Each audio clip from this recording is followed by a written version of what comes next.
Alright class, welcome back to part 4. We are discussing chapter number 8, which is switching. Let's talk about the topic packet switching.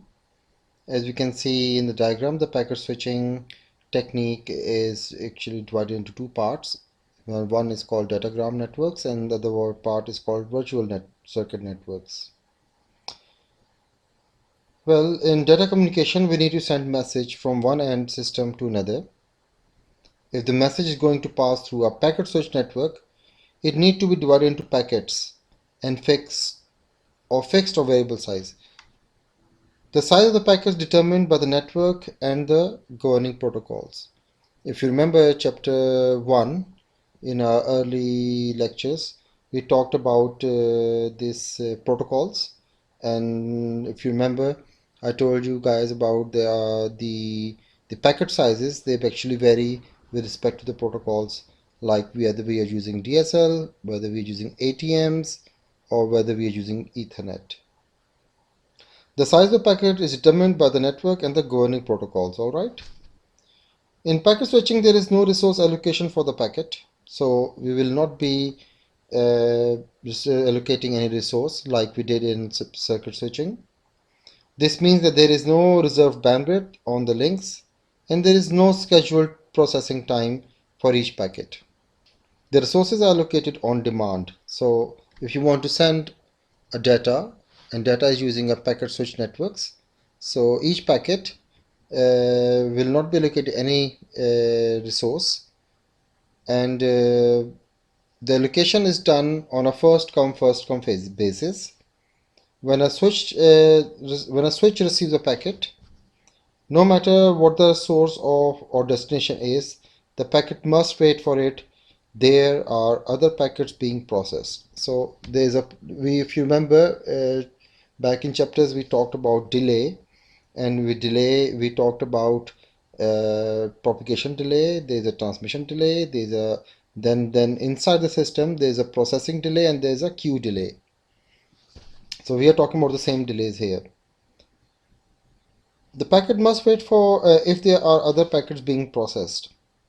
As with other systems in our daily life, this lack of reservations may create delay. For example, if we do not have a reservation at a restaurant, we might have to wait. We can have two types of packet switch networks, datagram and virtual circuit networks. Let's talk about the first one, which is datagram networks. In datagram networks, each packet is treated independently. So the packets, they have been treated independently. They are number 1, 2, 3 and 4. So they are independent of all the others. One is independent of the second independent to the third is independent of from the fourth. So that means they are not liable to go through a link.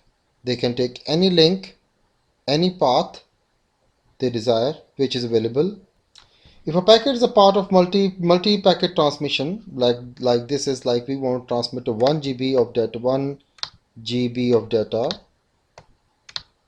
and we have so many packets that we need to send. Each packet is treated independently.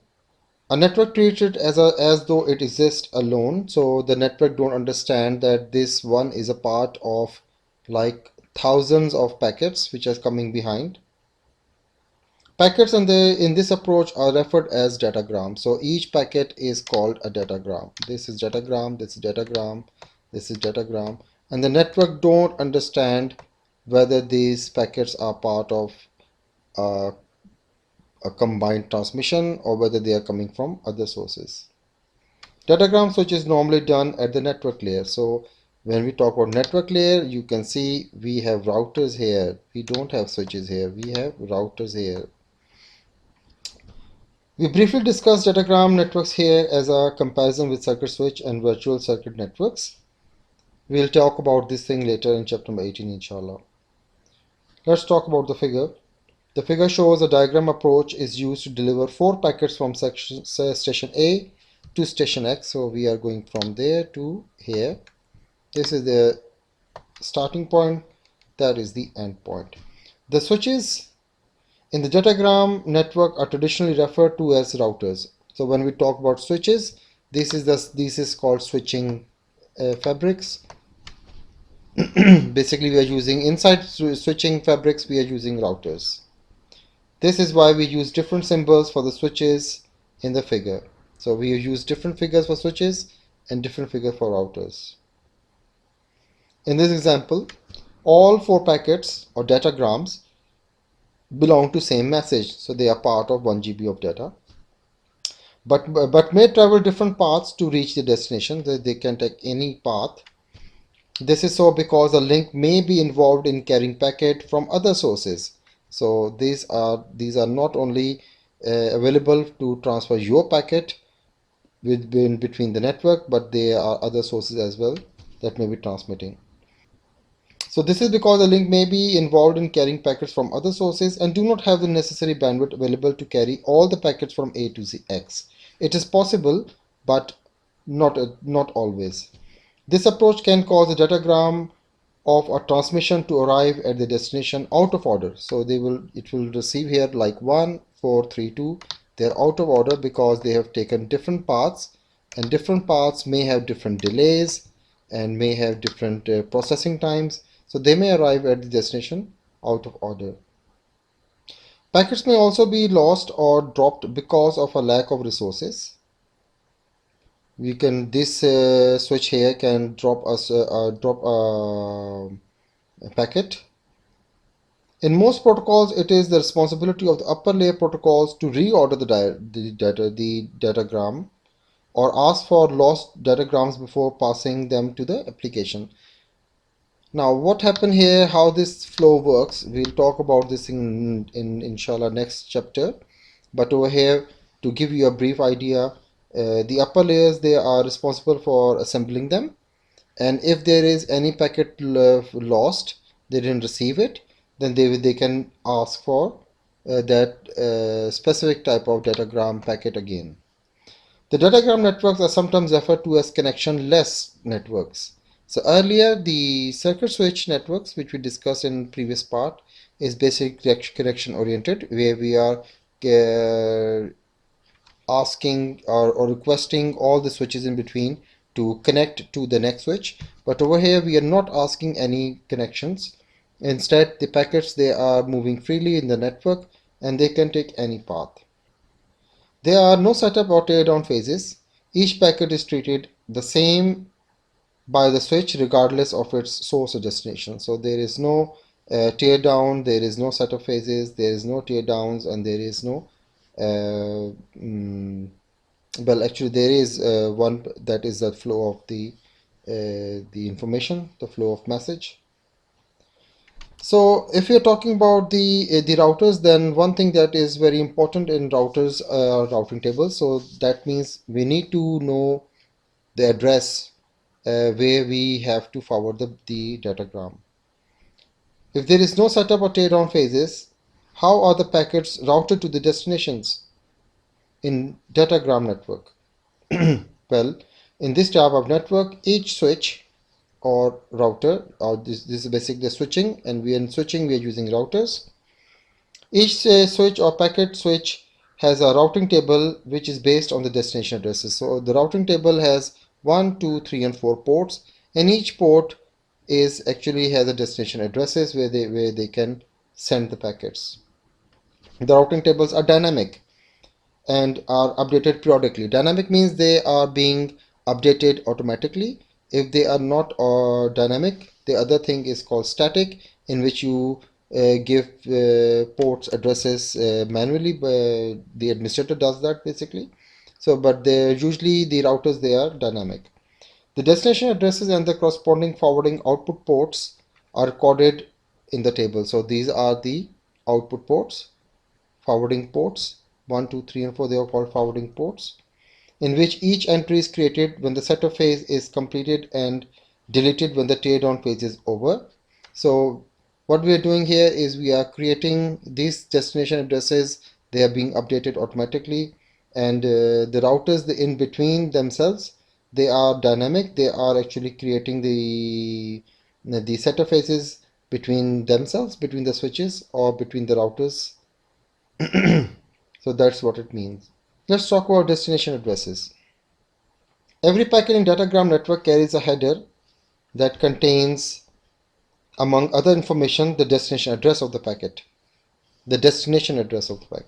So we already talked about that in previous chapters we talked about that the datagram, the payload has some heads and has some trailers.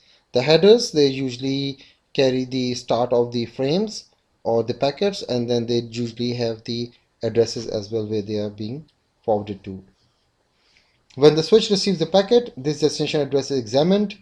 The routing table is consulted to find the corresponding port through which the packet should be forwarded.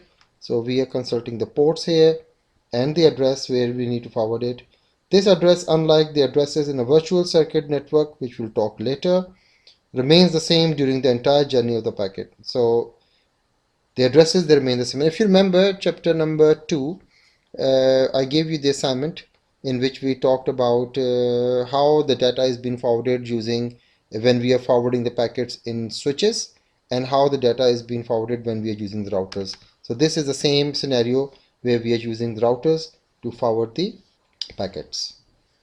Let's talk about the efficiency. In datagram networks, the efficiency of datagram network is better than that of circuit switched. Resources allocated only when there are packets to be transferred. If a source sends a packet and there is a delay of a few minutes before another packet can be sent, the resources can be reallocated during these minutes of other packets from other sources. So the efficiency is very good. If there are delays found, then the resources can be reallocated to forward that packet. Let's talk about the delays in datagrams. There may be a greater delay in a datagram network than a virtual circuit, which we'll discuss later. Although there is no setup and teardown phases, each packet may exercise or experience a wait at a switch before it is forwarded. In addition, since not all the packets in a message necessarily travel through the same switches, the delay is not uniform for the packets of message. As you can see, there is a delay here or here when the packet reaches from station to first switch. There is a delay. We can see that these delays are actually the processing delays. These are propagation delays and transmission delays from here to here. So let's conclude this thing, how this thing is being done. We can see the total delay as 3t. There's a 3 parts here, 3 transmission parts, and then there's a 3 TOS, which is the propagation delays. And then we have a wait time 1 and wait time 2 over here. This is basically the processing in the queue delays. We are not discussing them at the moment as a process in the queue. We are just giving a weightage, a W1. There's some process delay here, and there's some process delay here. So thank you very much, guys. Next time we'll talk about virtual circuit networks. Thank you for watching. Goodbye. Take care.